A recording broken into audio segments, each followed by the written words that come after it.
Pessoal, tudo bem? O vídeo de hoje vai abordar o tema sonhos lúcidos ou projeção da consciência ou sonhos com visões do paraíso ou do céu, como queiram chamar. A história é a do reverendo William Branham, que em 1937 perdeu a esposa e a filhinha ainda bebê. Uma história triste, trágica, que nos faz pensar que existe sim um mundo melhor, um paraíso após a morte. Ele perdeu a esposa e a filhinha, teve um sonho lúcido e viu-as do outro lado da vida. O relato de hoje não é exatamente de uma EQM, embora em certa altura tenhamos o testemunho da EQM da esposa do reverendo Branham. Porém, o mais forte e impactante nessa história é a narrativa do próprio Sr. Branham, o que ele viu, o que ele viveu nesse sonho lúcido e do que aconteceu em seguida. A vida de William Marion Branham, ministro evangelista norte-americano, pode ser encontrada facilmente na internet. Porém, eu já tinha conhecido sua biografia há décadas, porque minha mãe era membro de uma das igrejas fundadas por esse ministro aqui no Brasil. Não tinha nenhum nome, Mas os fiéis liam pequenos livretos com transcrições das fitas cassete, onde o reverendo Branham gravava seus sermões e que eles chamavam de A Mensagem.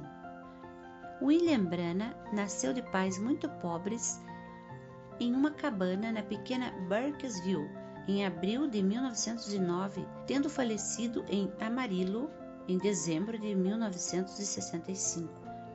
Seus pais eram praticamente ateus, mas ele tinha alguns poucos conhecimentos bíblicos adquiridos através da mãe. O intuito aqui não é falar de religião, nem da religião A, B ou C, ou de fazer um relato tendencioso sobre religiões. Por isso, vou omitir detalhes sobre a conversão do Sr. Branham e do seu trabalho como ministro.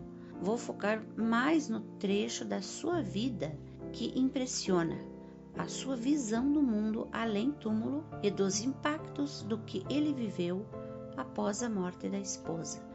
Eu pesquisei sobre isso no livro Sobrenatural, a vida de William Branham, de Owen Jorgensen, de 1994. Eu também já tinha lido o livreto autobiográfico do próprio William Branham, Minha Vida.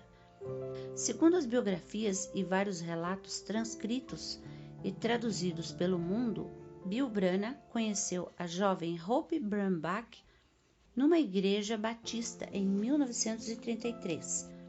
Apaixonou-se pela moça e, mesmo ganhando um escasso salário, pediu e obteve a mão dela em casamento. Ele já tinha sua própria igreja, muito simples, que funcionava em um salão alugado, mas o seu salário era de apenas 20 centavos de dólar por hora, trabalhando para uma empresa pública, e ainda tinha que ajudar os seus pais e mais 7 irmãos. Ainda assim, ele assumiu o compromisso com a moça que amava e casaram-se, ele com 25 anos e ela com 21. Foram morar em uma casinha de 2 cômodos na cidade de Jeffersonville, mobiliada com muita modéstia.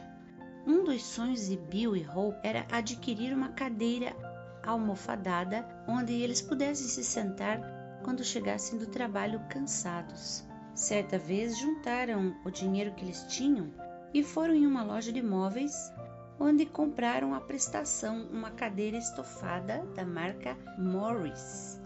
Na hora, pareceu a eles que seria fácil pagar. Além disso, depois de percorrer fios de alta tensão durante o dia e pregar ao redor da cidade metade da noite, a cadeira Morris dava boas-vindas aos seus músculos cansados em suas almofadas repousantes. Desde que a comprara, Bill frequentemente adormecia nela, na sua cadeira, com a Bíblia aberta no colo. Um dia, porém, ao chegar em casa, Bill soube pela esposa, que o recebeu com lágrimas nos olhos, que a sua cadeira tinha sido levada. Com certeza, as prestações atrasadas fizeram com que a loja tomasse ela de volta. Apesar do inevitável sofrimento da pobreza, Bill e Hope eram muito felizes. Eles valorizavam-se e amavam-se um ao outro com um amor sem fronteiras. Em setembro de 1935, Hope deu à luz ao pequeno Billy Paul, que trouxe mais alegria à vida deles. Billy Branham continuou seu trabalho como ministro, dando início à construção de um modesto templo em Jeffersonville, no estado de Indiana, e continuou trabalhando duro para ajudar sua mãe e irmãos e suprir as necessidades da sua esposa e filho. Em outubro de 1936, a família aumentou, com o nascimento de uma linda menininha, a quem os pais deram o nome de Sharon Rose, ou Rosa de Saron, que é o nome poético usado na Bíblia para se referir a Deus e a Jesus. No livro de Owen Jorgensen há esse trecho, abre aspas, Sharon Rose era um lindo bebê e Bill a amou mais do que amara o sol tépido de um dia claro de outono. Ele não sabia que o nascimento de Sharon seria o último raio de felicidade que o tocaria por muitos anos. Fecha aspas. Fica-se na expectativa. Billy Branham também conta em sua autobiografia que os eventos a seguir foram consequência de um erro dele, relacionado ao não cumprimento da sua missão espiritual. Segundo ele, houve um momento em sua vida de pregador que ele teve a oportunidade de expandir suas mensagens e ensinamentos, unindo-se a um grupo de cristãos diferentes, que seguiam uma linha doutrinária menos rígida que a da Igreja Batista, onde ele havia recebido os primeiros ensinamentos. Esses cristãos eram pessoas mais humildes e entre eles não havia segregação racial, comum nos Estados Unidos da época. Negros, brancos, índios, todos eram absolutamente iguais e eram mais expansivos na sua forma de adorar a Deus. Os negros cantavam louvores belíssimos de uma forma mais alegre que os hinos formais da Igreja Batista. E entre esses cristãos também havia uma forma de adoração mais fervorosa, com vozes mais altas, orações de cura e manifestações milagrosas. Eram os pentecostais.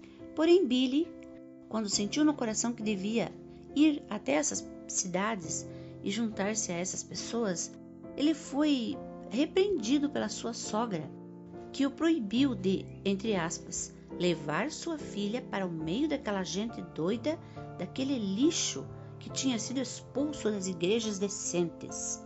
Fecha aspas. Ela frisou bem essa palavra, lixo. Você não vai arrastar minha filha pelo mundo afora para se juntar a esses lixos. Ele ficou temeroso de perder a sua tão querida esposa e então acatou a reprimenda e deixou a ideia para lá.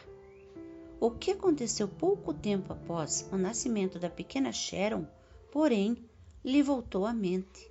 Era como se aquela palavra torpe, dita pela sogra, tivesse lançado algum tipo de maldição sobre sua vida, uma nuvem negra, ou como se Deus o abandonasse.